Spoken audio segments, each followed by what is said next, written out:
Oh, why hello there, and welcome to my new setup, which is actually working really well. I'm actually really pleased with it. As I have promised in a very recent video, I wanted to talk about these two sets. Actually, I mean technically I wanted to talk about all four, but I have these two, so I'm going to be reviewing these two. Ever since the books came out, I was always a bit like, not really for me. I quite like the books, they were kind of like a novel idea, but then these came out and I was like, oh my gosh, it's like literally the books all over again, but it's a banner, so I'm even less interested because it's meant to be like put on the wall. I'm not gonna put this on the wall.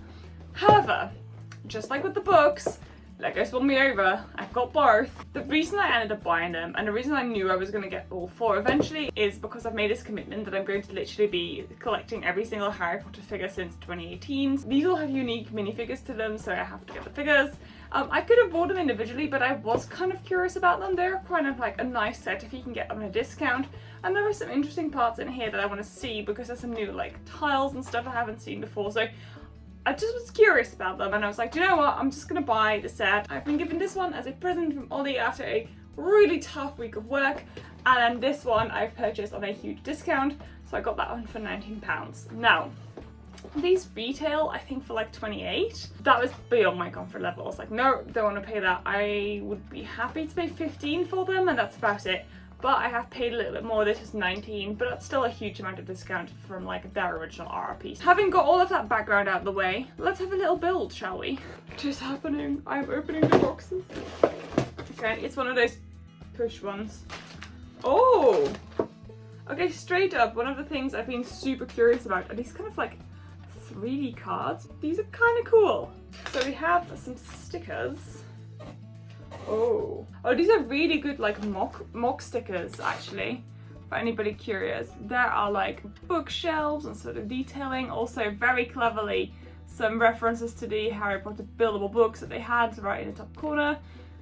But these are really useful for when you're doing mocks, so that's kind of cool. I appreciate the sticker design. Okay, which is partially the two things that I probably would have bought separately from these sets as well, which is kind of why I bought them, because I was like, well, if I want the background, the stickers and the figures, I may as well get the whole set. 2 bags, and straight up, this is another reason why these banners are kind of cool. They come with really big printed house tiles. I think this is part of the reason this set is probably that expensive, because there's quite a few sort of like expensive elements here, but this is probably one of them, and they do look really cool. So, is it winning me over? Is it winning me over? Yes. Yes it is. Lots of grey in here, lots of reddish browns. Really, this already looks to me like if you were to be able to get this on a really good discount, like under £20, this would be a really good parts pack. There's some really cool stuff. There's a 2x4 reddish brown plate, you know, one of those that you put at the back of things to make them smooth. So let me just build this bag and I'll get on to bag 2. The bag is not yet finished, but I really wanted to point this out. I keep pointing this out, but every single time there is one of these hinge plate things, the top one for the hinges is way shinier than the other one. So this is the black version, but I've had this in different colors like nougat and stuff in recent sets, and it never used to be like that, and it's actually sort of starting to annoy me because this is not the first time. It keeps happening. Come on Lego, like get on this. They're literally different colors and this one has way worse clutch power than that one does. Why is this happening? Bag 1 finished. This is what I've just built. They're nice colors and it's kind of fun how they're attached, but also it feels a little bit random at times. But I think if I had the stickers attached with the books, it would be more interesting at least. So let's open up bag 2, which has a few more interesting elements in it. Oh, this has new elements in. I was hoping there was a few more than that though. But this new element is one of the things I was really excited for. Cool new tile. We've got this huge printed tile, which is very cool. Now we're just going to be building some accessories and the rest of the actual set. So let me build this bag and get back to you again. The banner is done. There is some interesting things to it. So you've got the back here. I've added a chest to the flaps of the banner, and then you can just open it up like this, that way, and then just set it down like that super easily. Now, has it won me over? No.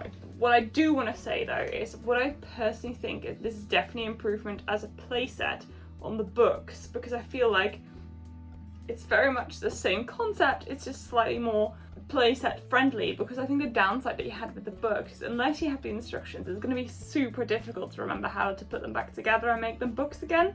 So it's just inevitably going to become a shell of a book and then everything loose. Whereas with this one, because everything is, apart from those chairs, you don't get told to attach them, but I attached them myself. Everything is already like attached, so all you have to do is literally just fold all of that out, and then if you want the banner again, you just fold it in. Like, it's super straightforward.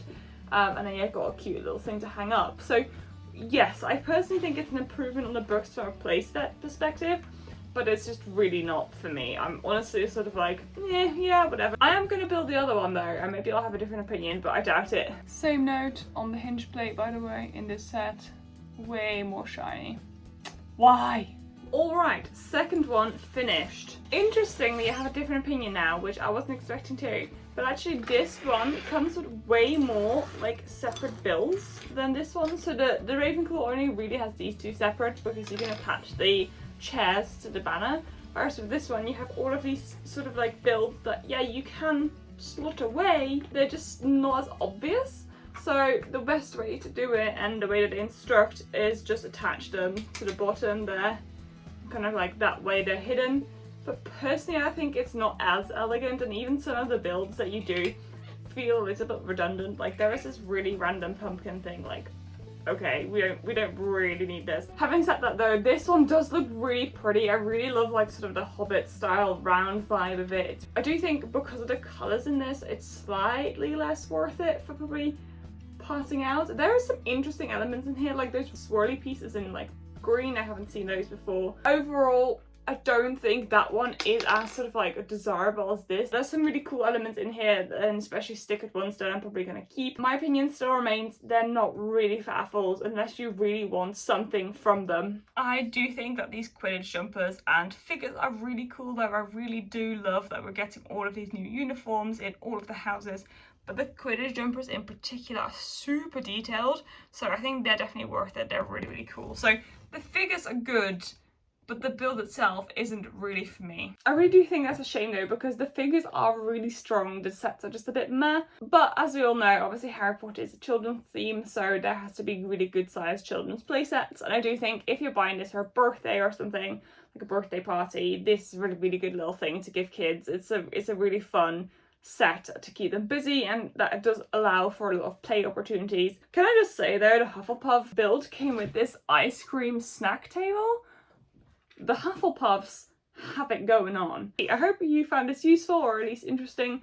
Let me know what you think of these sets, and if you purchased them, and if so, why, and if you didn't, why, because I think a lot of people have different opinions about these. I'm going to be breaking these down for parts eventually and just using them somewhere, I don't really know yet where. Alrighty, with all of that out of the way, thank you so very much for being here. I will see you in my next video, guys. Stay well. Goodbye. Hello. Would you rather sit on Ben's trouser than on my lap? Because he's not here. You sulking. You sulking. Aw, Pippin. Life stuff.